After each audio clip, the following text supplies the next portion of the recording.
This is lecture 2 of 3 for week 3, Scholarly Books. In this lecture, I will define what a scholarly book is, show the typical features you find in scholarly books, and explain the uses of those features. In the simplest terms, scholarly books are books written by scholars, researchers, and subject experts to disseminate specialized knowledge supported by cited evidence and data. Scholarly books are often, but not always, published by university presses. These are some other terms you may come across that are used to refer to scholarly books. Scholarly books can be primary sources, secondary sources, print or physical sources, and ebooks.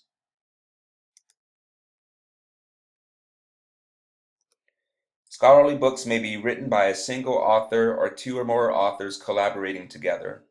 Scholarly books may also be a collection of essays written by a number of contributing authors, which have been compiled into a single book by one or more editors.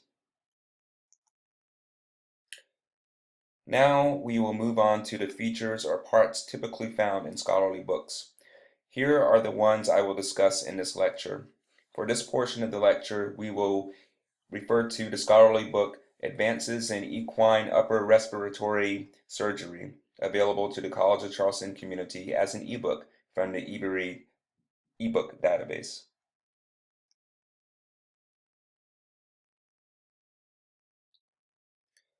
The table of contents is most often the first feature of substance that you come across in a scholarly book. As you probably know, the table of contents is a list of the chapter titles and section titles in the book. If the chapters are contributed by a number of different authors, the authors' names will likely appear with the chapter titles for which they are responsible. The table of contents is your first glance at what the book is really about.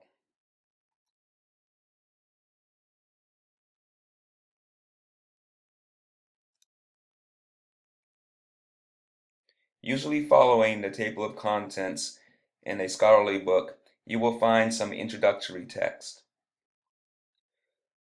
It may be called an introduction, a preface, a foreword, or something similar to these words. This text functions as an abstract or summary of the contents of the book.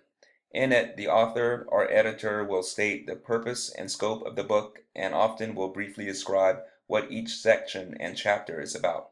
Sadly, people often see this part of the book as superfluous, but it really contains a lot of important information. The bibliographies, references, cited works, and notes help to supply the supporting evidence that sets scholarly books apart from popular or general audience books. You might find them at the end of each chapter, at the end of the book, or in footnote form at the bottom of the pages of the book. These citations provide you with the information you need to track down the sources for your own research needs when relevant and appropriate, and they represent a treasure trove of research that astute scholars don't neglect. The index is one of the most useful parts of a scholarly book. Located at the back of the book, it's a list of the important words, ideas, people, places, and concepts found throughout the book, along with the page numbers where they can be found. A lot of times you don't really need to read an entire book to get the information most relevant to your research needs, and the index can help you find precisely what you need from the book quickly and efficiently.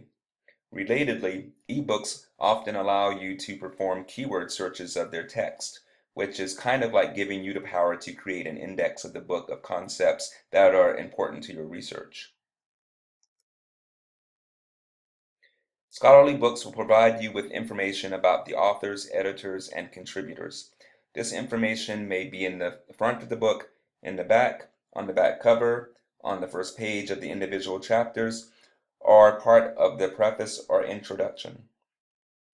From it you will learn about the education, earned credentials, and qualifications of the people responsible for the book's contents. The written text of scholarly books is often augmented by visual information such as charts, graphs, tables, illustrations, figures, and images. The visual information serves as supporting data.